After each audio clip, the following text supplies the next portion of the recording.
ডাকসু নির্বাচন নিয়ে আমি প্রথম একটা এপিসোড করছি, এই যে এইটা যদি না দেখে থাকেন তবে দেখে নিন। আমি ইলেকশনের আগে পর্যন্ত ভিডিও করে যাব, কারণ ডাকসু নির্বাচন বাংলাদেশের জন্য একটা অত্যন্ত গুরুত্বপূর্ণ নির্বাচন। এই নির্বাচনেই আসলে নির্ধারিত হবে বাংলাদেশের গতিমুখ কোন দিকে যাইতেছে। আমরা যদি ভালো একটা ডাকসু পাই তাইলে ভালো আগামীর বাংলাদেশ পাবো। বাংলাদেশের চিন্তা, বাংলাদেশের নেতৃত্ব, বাংলাদেশের চরিত্র নির্ভর করবে ঢাকা বিশ্ববিদ্যালয়ের উপরে এবং ডাকসু কেমন তৈরি হইতেছে সেটার উপরে। একটা দেশের বুদ্ধিবৃত্তি, সমৃদ্ধি আর জাতীয় চরিত্র অনেক সময় সেই দেশের বিশ্ববিদ্যালয়ের মাধ্যমেই প্রতিফলিত হয়। কিছু উদাহরণ দিই, যেখানে দেশ আর বিশ্ববিদ্যালয় যেন একে অন্যের প্রতীক হয়ে দাঁড়াইছে। যেমন ধরেন ইংল্যান্ডে অক্সফোর্ড আর কেমব্রিজ, ব্রিটিশ সাম্রাজ্যের ঔপনিবেশিক বিস্তার আর বুদ্ধিবৃত্তিক নেতৃত্ব এই অক্সব্রিজের সাথে যুক্ত। বিজ্ঞান বলেন, দর্শন বলেন, আইন বলেন, সবখানে এর ছাপ আছে। ফ্রান্সে সরবন, আমি যেখানে পড়েছি, ফরাসি বিপ্লব থেকে শুরু করে সাহিত্য, দর্শন সবকিছুই এই সরবন থেকেই আসছে। ফুকো বলেন, জাপল সার্ট বলেন, সবাই সরবনের অ্যালামনাই। ফরাসি বুদ্ধিবৃত্তি এবং বৌদ্ধিক সমৃদ্ধি সরবনের সাথে অবিচ্ছেদ্যভাবে জড়িত। জার্মানিতে হুমবোল্ট বিশ্ববিদ্যালয়, বার্লিনে আধুনিক গবেষণা বিশ্ববিদ্যালয়ের মডেল তৈরি হয়েছিল এইখান থেকে। জার্মান দর্শন বলেন, পদার্থবিদ্যা বলেন, সমাজবিজ্ঞান বলেন, সবকিছুর ভিত্তি এইখানে। আমেরিকাতে যেমন হার্ভার্ড আছে, MIT আছে, স্ট্যানফোর্ড আছে। আমেরিকার অর্থনৈতিক সমৃদ্ধি, প্রযুক্তি, উদ্যোক্তা সংস্কৃতির প্রতীক হয়ে আছে MIT আর স্ট্যানফোর্ড। আর রাজনৈতিক আর আইনি চিন্তার প্রতীক হয়ে আছে হার্ভার্ড। এক এক দেশে এক একটা বিশ্ববিদ্যালয় জাতীয় বুদ্ধিবৃত্তির সিগনেচার, যেটা কেবল শিক্ষা প্রতিষ্ঠান না, বরং সেই দেশের ইতিহাস, রাজনীতি, সংস্কৃতি আর সমৃদ্ধির প্রতীক হয়ে যায়। তাই ঢাকা বিশ্ববিদ্যালয়ে যে ছাত্র সংসদ নির্বাচন ডাকসু হইতে যাইতেছে, সেইটা এই বিজয়ীদের কাছে দেশবাসীর একটা প্রত্যাশা থাকবে। কারা এখানে বিজয়ী হবে সেটা দেশবাসীর একটা আকাঙ্ক্ষা থাকবে। আজকের আলাপটা সেটা নিয়ে। আজকের আলাপের পরে বুঝতে পারবেন কাদের এই নির্বাচনে ভোট দেওয়া যাবে না। আসেন আল্লাহর নামে শুরু করি। আমাদের একটু পিছনে ফিরে যেতে হবে, পিছনের ইতিহাস থেকে শুরু করি, তাহলে বুঝতে সুবিধা হবে। ইংরেজরা যে কারণে ঢাকা বিশ্ববিদ্যালয় প্রতিষ্ঠা করছিল, সেই মতাদর্শিক লক্ষ্য পরিবর্তন করে আপন শিকড়ের দিকে আস্থাশীল, গণমুখী নতুন এক রাষ্ট্র নির্মাণের মহাসড়কে একে পুনঃস্থাপন করতে হবে ঢাকা বিশ্ববিদ্যালয়কে। যারা আমাদের উপনিবেশ বানাইছিল এশিয়ায়, যেমন ইংল্যান্ড থেকে, তারা ইউরোসেন্ট্রিক এডুকেশন, মানে তাদের চিন্তা ভাবনাই ছিল ইউরোসেন্ট্রিক, মানে ইউরোপ হচ্ছে পৃথিবীর সেন্টার, ওইখান থেকে আমাদের ধার করতে হবে। এখানে ইউরোপীয় শিক্ষা, সংস্কৃতি এবং সভ্যতার বিষয়বস্তুকে অগ্রাধিকার দেওয়া হয়। এই ব্যবস্থা বদলে ফেলে বাংলাদেশি জাতি গঠন প্রক্রিয়াকে জোরদার করার লক্ষ্যে এদেশের মানুষের মুসলিম সত্তার প্রতি শ্রদ্ধাশীল এক নতুন শিক্ষা ব্যবস্থার প্রবর্তন ঘটাইতে হবে। কঠিন এই লক্ষ্য অর্জনের জন্য প্রথমে বুঝতে হবে কিভাবে হিন্দুস্তানে ঢুকে ব্রিটিশেরা ধীর পায়ে আগাইছিল। তারা 1757 সালে প্রথমে দখল করে বাংলার নবাবী সিরাজউদ্দৌলাকে পরাজিত করে। 1765 সালে বক্সারের যুদ্ধে মীর কাসিমের পরাজয়ের ভিতর দিয়ে এই দখল সম্পূর্ণ হয়। বাংলার নবাবদের মুর্শিদাবাদের দরবারের আমির আমত্তদের ভেতরে হিন্দু মুসলমান মোটামুটি সমান সমান থাকলেও ইংরেজরা মুসলমানদের সন্দেহের চোখে দেখত এবং শত্রু হিসেবে গণ্য করা শুরু করলো। মুসলমানরা ইংরেজদের কাছে বিশেষ করে শত্রু হয়ে পড়ার দুইটা কারণ থাকা সম্ভব। এক, ইংরেজরা মুসলমানদের নবাবী উৎখাত করে ক্ষমতা দখল করছিল, ফলে দরবারে মুসলমানদের উপরে বাড়তি নজর রাখতো। তারা এদেরকে নবাবের স্বাভাবিক বন্ধু ভাবত। বিপরীতভাবে তারা মুসলমান বিদ্বেষী সাম্প্রদায়িক ভাবনা থেকে হিন্দুদেরকে বন্ধু হিসেবে গণ্য করত। 2 নম্বরে তো ব্রিটিশেরা তো খ্রিস্টান, তো খ্রিস্টান হিসেবে মুসলমানদের নিয়ে ইউরোপীয় স্মৃতির শরিক ছিল ব্রিটিশ ইংরেজেরাও। সেটা কি? আরবদের জেরুজালেম আর স্পেন দখল, অনেকগুলো ক্রুসেডের পরেও জেরুজালেম উদ্ধার করতে না পারা, শেষে কনস্টান্টিনোপল আর হায়া সোফিয়া হারাইতে হয়েছিল অটোম্যানদের কাছে 1453 সালে। ইংরেজদের বিরুদ্ধে হিন্দুস্তানের প্রথম বিদ্রোহ, যে মজনু শাহ এবং ভবানী পাঠকদের ফকির সন্ন্যাসীর বিদ্রোহ, এটাতে হিন্দু মুসলমান উভয় শরিক হইল। খ্রিস্টান ইংরেজের বিশেষ শত্রু মুসলমানদের সঙ্গে শাসক ইংরেজের দূরত্ব বাড়তেই থাকে। আর বিপরীত দিকে হিন্দুরা আরো কাছে চলে আসে ব্রিটিশদের। সেই বিন্দু থেকে ডিভাইড অ্যান্ড রুল তত্ত্ব বিকশিত হইতে থাকে, মানে এদেরকে ভাগ করে রাখো এবং শাসন করতে থাকো, এবং কার্যকরভাবে এটা প্রয়োগ করতে থাকে ইংরেজ শাসকেরা। 1793 সালে চিরস্থায়ী বন্দোবস্ত প্রবর্তনের মাধ্যমে ইংরেজরা হিন্দুস্তানে হিন্দু মুসলমানের ভেতরকার ফ্যাসাদকে রাজনৈতিক রূপ দিতে কাজ শুরু করে এবং কয়েক বছরের মধ্যে একে পাকাপাকিভাবে প্রতিষ্ঠা করতে সক্ষম হয়। জমির নয় বন্দোবস্তে অল্প সংখ্যক মুসলমান বাদে সংখ্যাগরিষ্ঠ জমিদারি ছিল হিন্দু। এইখানে খেয়াল রাখা দরকার, হিন্দুস্থানের নিম্ন বর্ণের গরিব হিন্দু আর বৌদ্ধরা ইসলামের সমতার প্রেরণায় আকৃষ্ট হয়েছিল বলে স্থানীয় মুসলমানরা প্রায় সবাই ঐতিহাসিকভাবে গরিব ছিল। হিন্দু ধর্মের বর্ণ প্রথা এবং জাতপাত, ইংরেজদের নীল চাষ আর ভূমির নয় বন্দোবস্তে জমিদারদের অতিরিক্ত খাজনার শোষণের ফল হিসেবে খাদ্যাভাব এবং দুর্ভিক্ষে মরতে শুরু করে বাংলার গরিবেরা। এর সবচেয়ে বিশাল শিকার হইতে হয় বাংলার মুসলমানদেরকে। অবর্ণনীয় নিগ্রহের জবাবে নানান মাত্রায় চলতে থাকে প্রতিরোধ। তারই ধারাবাহিকতায় 1857 সালে মহাবিদ্রোহ ঘটে, যাতে মুসলমানদের অংশগ্রহণ এবং নেতৃত্ব ছিল চোখে পড়ার মতো ব্যাপক। মানে এটাকেই সিপাহী বিদ্রোহ বলে জানি আমরা। এই 1857 সাল, এই 1857 সালে ব্রিটিশদের বিজয় চূড়ান্ত রূপ লাভ করে এবং মুসলমানদের রাজনৈতিক প্রতিরোধ পুরোপুরি বিপর্যস্ত হয়ে যায়, পরাজিত হয়ে যায়। 1857 সালের পর থেকে ব্রিটিশরা হিন্দুস্তানে তাদের শাসনের জন্য ইউরোপীয় মন মানসিকতার মানুষ বানানো শুরু করে শিক্ষা ব্যবস্থার ভিতর দিয়ে। সেই লক্ষ্যে বাস্তবায়ন করতে 1857 সালে সরকারি ভাষা পরিবর্তন ঘটায়, ফার্সির বদলে ইংরেজি প্রতিষ্ঠা করে। মানে আগে ছিল ফার্সি, এখন ইংরেজি প্রতিষ্ঠা করে। বেশিরভাগ মুসলমানদের রাষ্ট্র, সরকার এবং রাজনৈতিক নেতৃত্ব পরাজিত হবার পরে এরা নিঃস্ব হইয়া ইংরেজের প্রবর্তিত আধুনিক শিক্ষায় খুব কম সংখ্যায় ঢুকতে থাকে। বহু আগে ইংরেজদের কোলে ওঠা হিন্দুদের সাথে কিছু মুসলমান তাল মেলাইতে চেষ্টা করে। একই সঙ্গে হিন্দুস্তান 1857 সালের পর কোম্পানি শাসন থেকে ব্রিটিশ রাজের শাসনে উন্নীত হয়, সরাসরি ব্রিটিশরা শাসন করতে শুরু করে। এই ব্রিটিশ ক্রাউনের কাছে প্রজা হিতৈষী নীতির মানে ছিল শরীরের রং কালো হইলেও একজন ইন্ডিয়ান রুচিতে যেন স্থানীয় ইউরোপীয় হয়ে ওঠে। অবশ্য 1857 সালের আগেই বিশ্বখ্যাত সমাজবিজ্ঞানী জন স্টুয়ার্ট মিল, যিনি ছিলেন ইস্ট ইন্ডিয়া কোম্পানির একজন প্রভাবশালী বোর্ড মেম্বার, জানেন তো, তার অনুপ্রেরণায় হিন্দুস্তান সিভিলাইজিং প্রজেক্টের আওতায় এদেশে ইউরোপীয় শিক্ষার প্রয়োগ শুরু হয়েছিল। মানে এদেরকে সভ্য করতে হবে, এরা অসভ্য। কিন্তু এত এত ঘটনা ঘটলেও বাংলার পূর্বাংশ, মানে এখন যেটা বাংলাদেশ, সেটা ছিল শিক্ষা এবং শাসনের কেন্দ্র থেকে অনেক দূরে। তাই পিছিয়ে থাকা পূর্ববঙ্গের মানুষ, যারা বেশিরভাগ ছিল মুসলমান, তাদেরকে কিছুটা উন্নয়নের ছোঁয়া দিতে ব্রিটিশরা 1905 সালে বঙ্গভঙ্গের ভেতর দিয়া পূর্ব বাংলাকে আলাদা প্রশাসনিক অঞ্চল হিসেবে ঘোষণা করে। কিন্তু ইংরেজ শিক্ষিত কলকাতার বর্ণ হিন্দু এবং পূর্বাঞ্চলের জমিদারেরা তাদের আধিপত্য বজায় রাখতে সামাজিক, সাংস্কৃতিক, রাজনৈতিক ক্ষেত্রে প্রবলভাবে এর বিরোধিতা শুরু করে। ফলে পূর্ববঙ্গের অধিবাসীদের অর্থনৈতিক অগ্রগতি সাধনের এই ব্রিটিশ প্রকল্প ব্যাপক বাধার সম্মুখীন হয়। এই জমিদার হিন্দুরা বোমাবাজি করে আগুন জ্বালা একের সারখার করে দিছিল। ওই সময় হিন্দু শাসিত প্রভাবিত অভিন্ন বঙ্গ ধরে রাখার প্রেরণা জোরদার করতেই রবীন্দ্রনাথ ঠাকুর বঙ্গভঙ্গের প্রতিক্রিয়াতেই আমার সোনার বাংলা আমি তোমায় ভালোবাসি এই গানটা রচনা করেন। অর্থনৈতিক, সাংস্কৃতিক এবং রাজনৈতিকভাবে তৎকালীন অবিভক্ত বাংলার অধিপতি শ্রেণীর নেতৃত্ব হিন্দুদের সংঘবদ্ধ সংগ্রাম এবং প্রতিরোধের মুখে 1911 সালে মাত্র 6 বছরের মধ্যে ব্রিটিশ রাজ বঙ্গভঙ্গ রদ করতে বাধ্য হয়। যদি 1905 সালে গঠিত পূর্ববঙ্গ পৃথক রাজ্য হিসেবে টিকে যেত, তাহলে অল্প কয়েক বছরের মধ্যে নিশ্চয়ই এর রাজধানী ঢাকায় বিশ্ববিদ্যালয়, মেডিকেল কলেজ, ইঞ্জিনিয়ারিং কলেজ অনেক কিছু প্রতিষ্ঠিত হইত। তো ব্রিটিশ রাজের এই সিদ্ধান্ত পরিবর্তন হয় পূর্ববঙ্গের মানুষরা আবার সেই পুরনো বঞ্চনার রাস্তায় ফিরে যায়। ফলে হিন্দু অধিপতি শ্রেণীর বহু বাধা ছিন্ন কইরা, বহু ক্লেশ সহ্য কইরা ঢাকায় প্রথম স্বতন্ত্র বিশ্ববিদ্যালয় প্রতিষ্ঠা হয় অনেক দেরিতে, 1921 সালে। ব্রিটিশ উপনিবেশিক আমলাতন্ত্র এবং কেরানিকুলে যাতে মুসলমানেরা স্থান না পায়, তাই তৎকালীন কলকাতার ক্ষমতাশালী এবং অভিজাত শ্রেণী ঢাকা বিশ্ববিদ্যালয় প্রতিষ্ঠার তীব্র বিরোধিতা করছিল।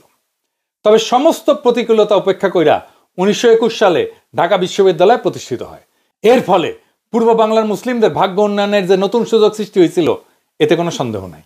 কিন্তু বাস্তবে যা ঘটছে তা হলো এই অঞ্চল শাসন করার জন্য একটা নতুন গোষ্ঠীর অভ্যুদয় হয়েছে, যারা মানসিকভাবে পশ্চিমের অনুরাগী, তাদের রাজনৈতিক এবং সাংস্কৃতিক ব্যবস্থার অনুসারী এবং স্বদেশের সম্পদ বিদেশে পাচারকারী একটা নব্য ধনিক এবং মধ্যবিত্ত শ্রেণী, যাদের কাছে দেশ একটা উপনিবেশ, যাদের কাছে বাংলাদেশের কোনো ভবিষ্যৎ নাই, সমস্ত ভবিষ্যৎ পশ্চিমে। ঢাকায় একটা বিশ্ববিদ্যালয় প্রতিষ্ঠায় ইংরেজদের অনেক উদ্দেশ্যে প্রধান 3টা উদ্দেশ্য ছিল: 1, ইংরেজ প্রশাসনের সহযোগী অনুগত কর্মচারী তৈরি করা; 2, উপনিবেশিক শাসকদের তৈরি রাজনৈতিক বন্দোবস্ত জারি রাখা; এবং 3, পশ্চিমা সংস্কৃতির প্রতি অনুগত এমন একটা শিক্ষিত জনগোষ্ঠী তৈরি করা, যারা ইংরেজ শাসনের পশ্চিম অভিমুখী যাত্রা চলমান এবং অব্যাহত রাখবে। এরা দেখতে বাদামি বা কালো রঙের বাঙালি মুসলমান হইলেও ভাবাদর্শ, মনন, চালচলনে হবে সাদা সাহেব এবং মেম সাহেবের বাচ্চা। প্রতিষ্ঠাকাল থেকেই এই বিশ্ববিদ্যালয় ইংরেজ সরকারের চাহিদা মতো নেতা নেত্রী, আমলা, লুটেরা, বণিক, সামসা, শিক্ষক, বুদ্ধিজীবী, নানান পেশাজীবী তৈরির একটা কারখানায় পরিণত হয়। পূর্ব বাংলার খেটে খাওয়া কৃষক, মজুর, শ্রমিকদের হাড় ভাঙা পরিশ্রমের টাকায় গড়ে ওঠা এই প্রতিষ্ঠান শুরু থেকেই স্বদেশবাসীর উন্নয়নের উদ্দেশ্য এবং লক্ষ্যের সাথে বিশ্বাসঘাতকতা করছে। যাদের রক্ত, ঘাম এবং অর্থে এই বিদ্যাপীঠ পরিচালিত হয়, তাদেরই ইতিহাস, ঐতিহ্য, ধর্মবিশ্বাসের বিরুদ্ধে দাঁড়ানোর জন্য জনবল সৃষ্টি করাই হয়ে ওঠে ঢাকা বিশ্ববিদ্যালয়ের প্রধান ভূমিকা। কি তামাশা! তবে আপন কৃষ্টি, সংস্কৃতি এবং দেশপ্রেমে উদ্বুদ্ধ হাতে গোনা অল্প কিছু দেশপ্রেমিক মানুষও এই বিশ্ববিদ্যালয় থেকেই বাড়াইছে।